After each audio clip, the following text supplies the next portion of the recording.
Hey YouTube, it's King Jack and I am back.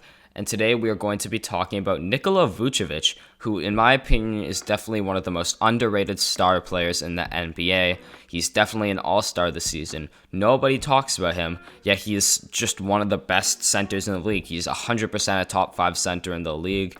I would have him at 4 or 5 as of right now in this season, just what he's shown he can do. So yeah, with all that being said, before I get into the video, just please like, comment, and subscribe. It does a lot for the channel. Going for 100 subscribers. I'm currently at 51, so we're halfway there. So yeah, it would mean a lot if you subscribed and like the video if you enjoy the content. Comment if you have any questions. I do respond to every single comment.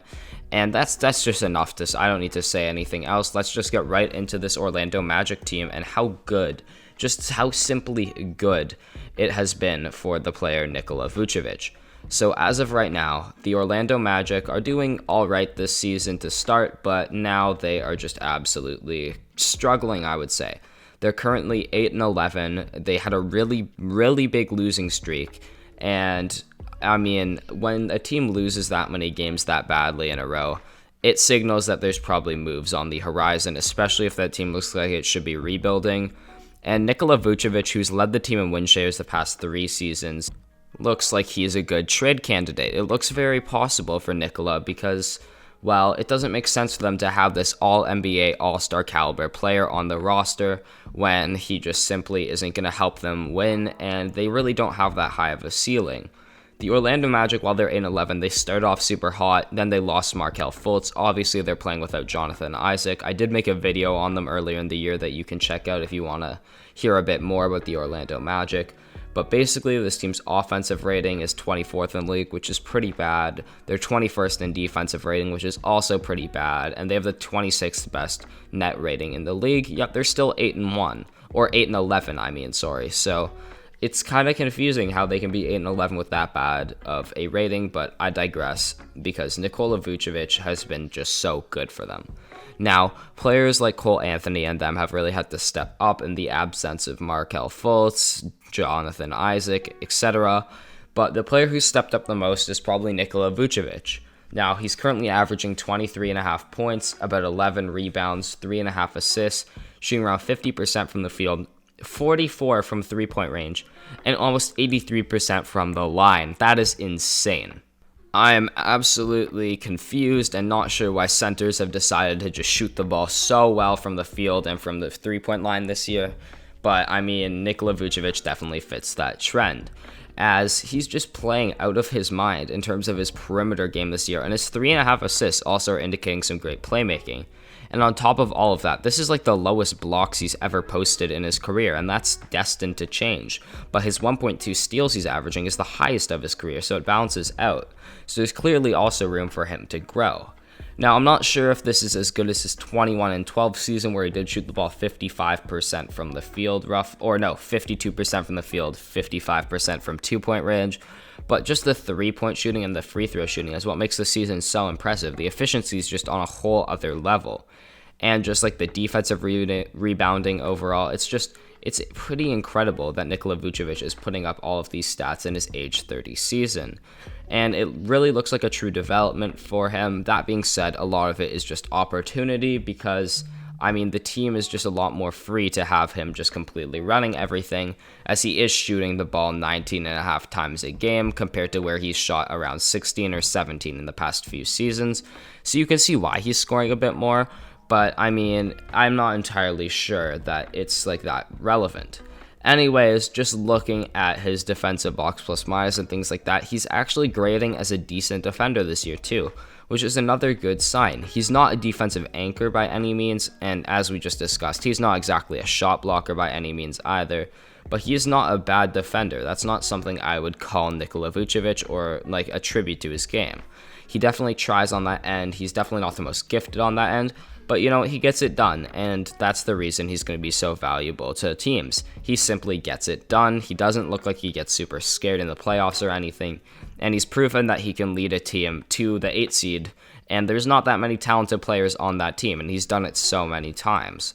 So yeah, we're just going to start talking about places where I think he could get traded, because I really do think that Nikola should get traded. Now, I'm not entirely sure that Orlando will do this, purely because Orlando just loves mediocrity, holding on to players way longer than they should. But I mean, hey, if they do trade him, I would not be surprised at all, and I think that's what they should do realistically for the team.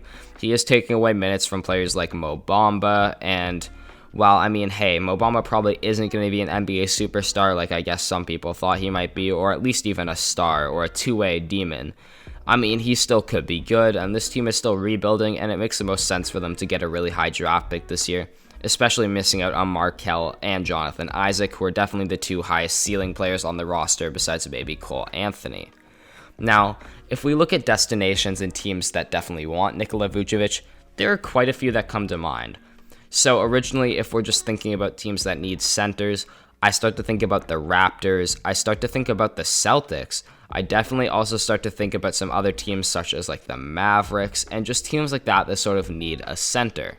Now, I did list a lot of sort of Eastern Conference teams that are struggling a bit, and that's like mostly just the Raptors, and the Boston Celtics are definitely still struggling on the interior is what I would say about that. Meanwhile, the Mavericks do love their European-born players, they do love their big men as well, and he would probably fit what they do there well, as he is versatile with his shooting, and he has a pretty good playmaking game, and I've just seen a lot of things saying that he would be a great matchup with Luka and Porzingis. Now, that is a very white basketball team, but they would be very good because Nikola Vucevic is a great player. But I see it more realistically like he could be going to some other teams, like I don't even know.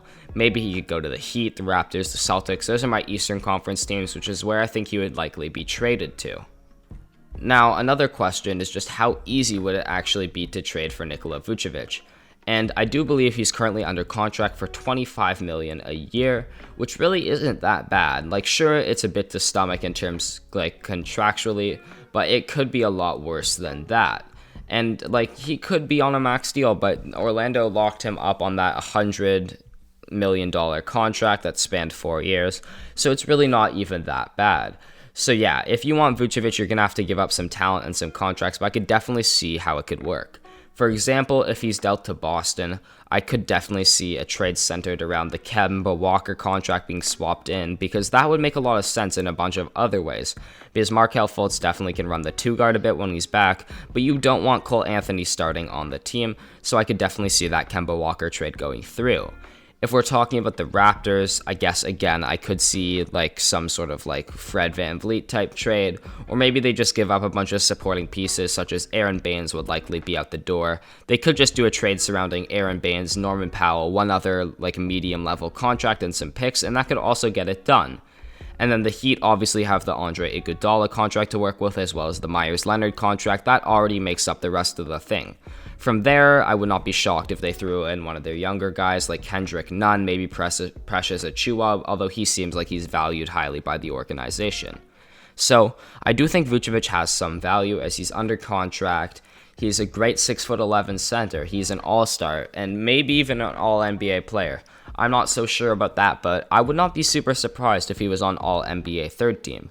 Joel's better than him, Nikola's better than him, but after that, who's really putting up better numbers than 23.5 points, 11 rebounds, 3.5 assists? Oh, and not to mention, he's also a great shooter from the field, from three-point range, and from the line. He's a very efficient player. He's not going to harm you on either end of the ball that much, and he's definitely an offensive spark that you can run as a hub from the post that's kind of underrated. I mean, he really is in that class of players with Jokic and Domantas Sabonis, and it really just is those European centers who are pretty good playmakers, pretty decent shooters, and great post scorers. So yeah, when I look at teams, I would like to see him go to the Celtics the most, even though I don't want the Celtics to get that much better because I think they could be really, really scary. If they just move Marcus Smart over to the point guard position and use a lot of Peyton Pritchard, then they start to run Jalen at the 2, Tatum at the 3, I don't know, just something like that. If they shift everyone down a spot or two, they could definitely find room for Nikola Vucevic at the 5, and getting rid of Kemba shouldn't hurt them that much in the end. So anyways, that's going to be the video, guys. If you enjoyed, please like, comment, and subscribe. It's been King Jack, and I am out. I'll see you in the next one.